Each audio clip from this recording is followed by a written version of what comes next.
Olá, seja muito bem-vindo.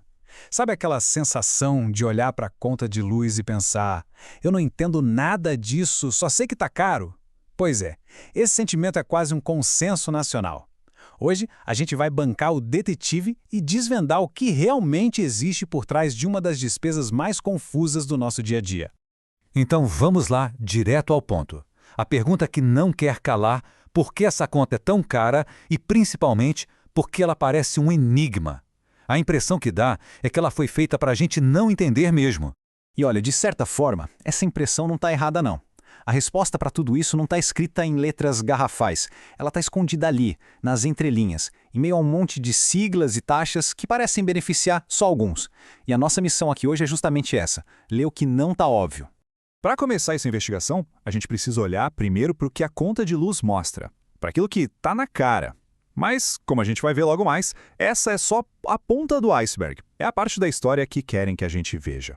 Bom, olhando assim, esse gráfico parece até simples, né? A maior parte do dinheiro vai para gerar energia, outro tanto para transmitir, para distribuir, mas para tudo e olha com atenção para essa fatia de quase 30%, impostos e encargos. É exatamente aqui que o mistério começa a ficar interessante. Quase um terço do que a gente paga é uma verdadeira caixa preta. E dentro dessa caixa preta tem um item que é o mais, digamos, explosivo e menos transparente de todos: os subsídios. É um dinheiro que sai do bolso de todo mundo, mas o destino final dele, o destino é, no mínimo, surpreendente. Agora, a gente vai fazer o que todo bom detetive faz: seguir o dinheiro.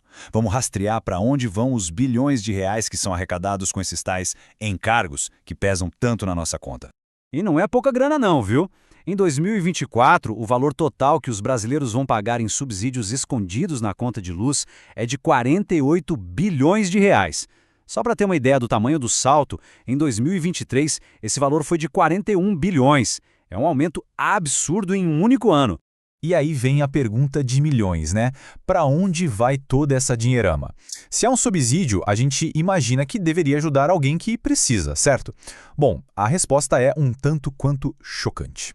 E aqui está a primeira grande revelação da nossa investigação. Isso vem de um estudo do Grupo de Estudos do Setor Elétrico da UFRJ. É isso mesmo. Mais ou menos um quinto de toda a grana de subsídio que a gente paga vai direto para financiar usinas que queimam combustíveis fósseis. O nome do mecanismo por trás disso é bem discreto: CCC, ou Conta de Consumo de Combustíveis. Na prática, é uma taxa criada para bancar a operação de termoelétricas, que são as usinas mais caras e mais poluentes que a gente tem. Só na primeira metade de 2024, essa continha já custou para a gente quase 3 bilhões de reais. Ou seja, parte da conta de luz financia exatamente o oposto do que o mundo inteiro está buscando em termos de energia limpa. Mas a história não acaba aí. Além de financiar o que, em tese, não deveria, o sistema distribui esses custos todos da maneira mais injusta que se possa imaginar. É o que a gente pode chamar de um verdadeiro Robin Hood às avessas. O nome técnico para essa injustiça toda é subsídio cruzado. E o que isso quer dizer? Simples: que consumidores de uma parte do país acabam pagando a mais na conta para bancar descontos e benefícios em outra região. E o pior, sem nem fazer ideia de que isso está acontecendo. E isso, gente, não é teoria da conspiração. São dados de um relatório do Tribunal de Contas da União. Olha só que absurdo. Em 2017, o benefício que chegou na conta de quem era cliente da Light foi de mais de 20%. Enquanto isso, para quem era da Eletropaulo, o desconto foi de só 1%. O ponto é que todo mundo pagou a mesma taxa para isso acontecer, mas o resultado na conta foi completamente diferente dependendo só de onde a pessoa morava. E para piorar a situação, o mercado é dividido. A imensa maioria de nós faz parte do mercado cativo. A gente não tem escolha, tem que comprar energia da distribuidora local e, com isso, engolir todos esses custos. Do outro lado, as grandes empresas estão no mercado livre. Lá, elas podem negociar preço, escolher de quem comprar e, claro, acabam fugindo de uma boa parte desses encargos. E adivinha para quem sobra essa conta? Pois é. Tá, mas por que um sistema tão torto como esse não muda? Porque ele se mantém vivo com base em decisões políticas e muitos interesses. Muitas leis do setor elétrico são aprovadas com os famosos jabutis. Para quem não conhece, jabuti é um artigo que colocam numa lei que não tem nada a ver com o tema principal. É uma manobra para aprovar algum benefício para um grupo específico sem ninguém perceber. E são esses jabutis que garantem que esses subsídios e essa confusão toda continuem existindo. ok?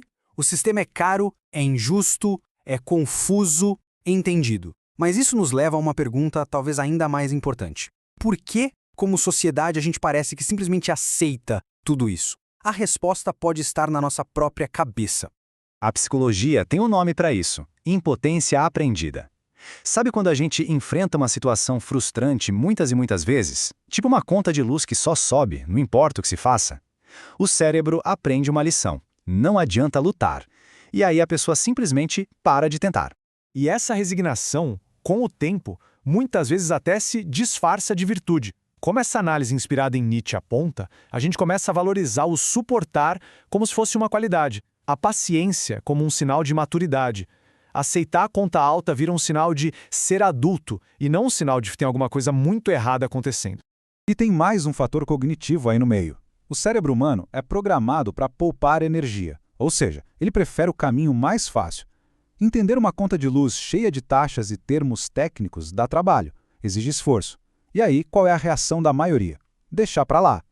A complexidade do sistema, no fundo, não é um defeito, é uma estratégia. Ele é feito para ser complicado e nos fazer desistir de entendê-lo. Então, a gente chega no fim da nossa investigação. E fica claro que, se a complexidade é uma estratégia, tem alguém ganhando com esse jogo, certo? Vamos recapitular tudo o que a gente descobriu. Primeiro, a conta de luz esconde muito mais do que revela. Segundo, pagamos bilhões em subsídios que, em parte, financiam energias sujas. Terceiro, o sistema distribui essa conta de um jeito super injusto, no estilo Robin Hood ou contrário. E, por fim, a complexidade disso tudo é uma arma psicológica que nos deixa paralisados. E tudo isso nos deixa com uma última reflexão. Se a confusão é uma ferramenta para manter as coisas como estão, talvez o simples ato de buscar entender, de querer clareza, já seja o maior ato de resistência possível. Porque entender pode ser o primeiro e, quem sabe, o mais importante passo para começar a exigir que as coisas mudem.